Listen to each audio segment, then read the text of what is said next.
Dhaka medical কলেজের mental health ডিপার্টমেন্টটা কোন দিকে? মেন্টাল হেলথ বিভাগ খুঁজছেন কেন? আপনি কি পাগল?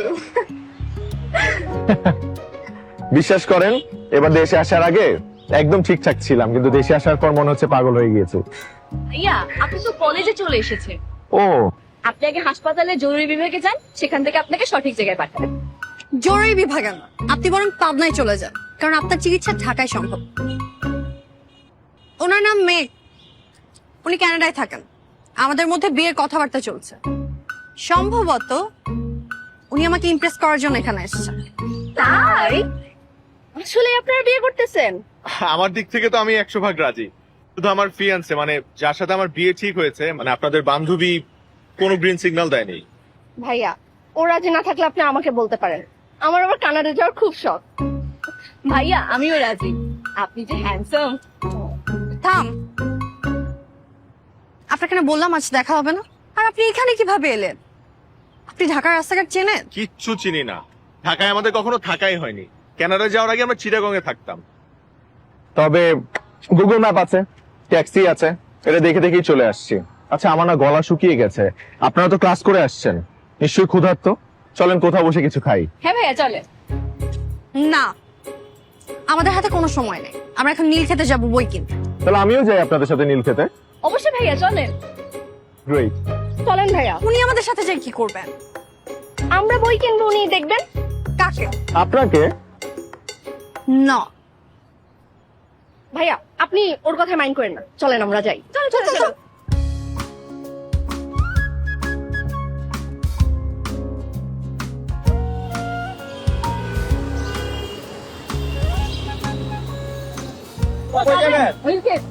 চল মামা।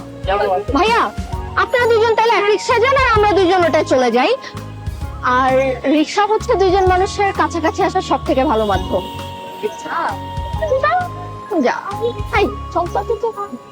কাল ঘটক বাসায় ফোন করে বলল আপনি নাকি আমাকে বিয়ে করবেন বলে ফাইনাল ডিসিশন নিয়েছেন।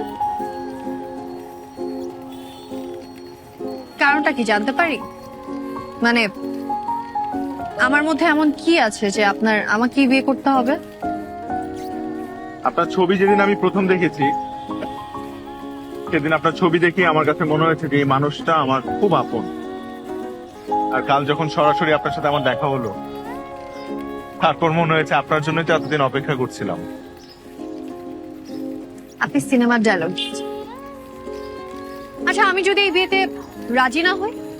এটা পুরোপুরি আপনার সিদ্ধান্ত, কিন্তু আপনাকে রাজি করার জন্য আমি শেষ পর্যন্ত চেষ্টা করে যাব। বিষয়টা একটু বেশি হ্যাংলাম হয়ে যাচ্ছে না? হ্যাংলামও কি? আচ্ছা, দেখেন, আপনি যা ইচ্ছা বলতে পারেন, কিন্তু আমি জানি যে আপনি আমার প্রথম প্রেম।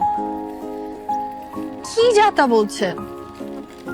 আমাদের মধ্যে প্রেম হলো কবে? আমি তো বলিনি আপনি আমার প্রেমে পড়েছেন, আমি আপনার প্রেমে পড়েছি। দেখেন, আপনি শুনে অবাক হতে পারেন, কিন্তু এটা সত্য যে আপনার যতগুলো ছবি আমার কাছে আছে সবগুলো আমি রুমের মধ্যে প্রিন্ট করে টাঙিয়ে রেখেছি, এবং প্রতিনিয়তই আমি ছবিগুলোর সাথে কথা বলি। আপনি কি আমার কাছে নিজেকে খুব রোমান্টিক বলে প্রমাণ করতে চাচ্ছেন? প্রমাণ করতে চাচ্ছি না, আমি জানি আমি রোমান্টিক। কোথায় সেটেল হবেন? বাংলাদেশ নাকি কানাডা? আপনি যেখানে বলবেন। আমি বাংলাদেশের কোথাও যাব না। তাহলে বাসর রাতেই সব পাসপোর্ট পুড়িয়ে ফেলবো। আমি রান্না করতে পারি। গুড় মুড়ি চিরা দিয়ে সারা জীবন কাটিয়ে দিব, পেটের জন্য ভালো।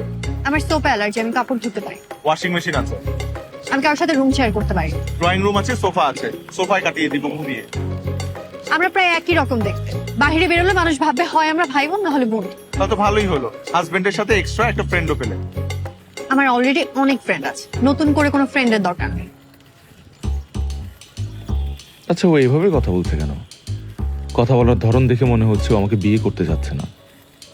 হতে পারে ওর কোনো বয়ফ্রেন্ড আছে, যেটা তার বাবা মাকে বলতে পারছে না, তাই কৌশলে আমাকে অপমান করে বিয়েটা ভেঙে দিতে যাচ্ছে।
আমিও যাই আপনাদের সাথে শপিং এ, সমস্যা কি?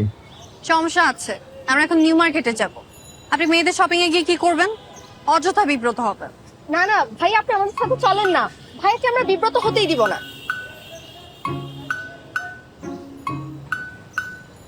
না যাই। ইট ওয়াজ লাভলি মিটিং ইউ গাইস। ভালো থাকবেন, আসি। মেঘ,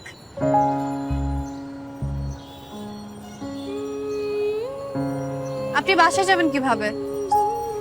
জানি না, রিক্সা নিব অথবা সিএনজি নিয়ে নিব। ওগুলোতে তো অনেক সময় লাগবে। আপনি মেট্রো রেলে চলে যান, সময় কম লাগবে। দাঁড়ান, আপনাকে রিক্সা ডেকে দিচ্ছি, স্টেশনে নিয়ে যাবেন। এই খালি, আচ্ছা, আমাদের আবার দেখা হবে কবে? আমি ফোন করে জানাবো।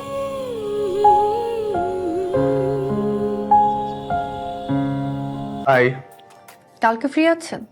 আমি আপনার জন্য প্রতিদিনই ফ্রি। সিনেমার মতো ডায়লগ ছাড়বেন না। শোনেন, কালকে আপনাকে নিয়ে স্বপ্নপুর যাব। আপনি কালকে সকালে রেডি থাকবেন। বাই। G madam.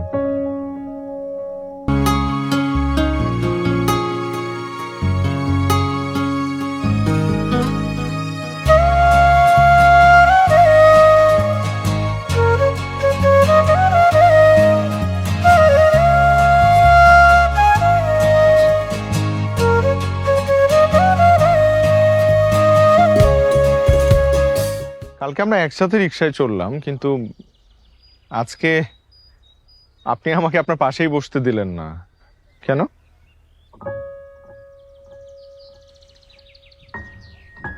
কারণ কালকে ফ্রেন্ডের চালাকিতে আমি আপনার সাথে বসেছিলাম, না হলে আপনার পাশের সিটে কখনোই বসতাম না।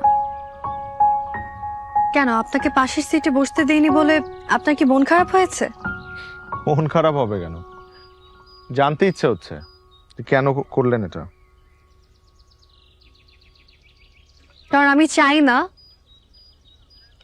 গাড়ির ব্যাক সিটে আমার পাশে অন্য কোনো পুরুষ বসুক। আমার পাশের সিটে শুধু আমার হাজবেন্ড বসবে। আমি তার হাত ধরে কাঁধে মাথা রেখে বসবো। গাড়ি খোলা জানালা দিয়ে যখন এলোমেলো বাতাসে আমার চুলগুলো লিপটে যাবে, সে পরম মমতায় চুলগুলো সরিয়ে দিবে।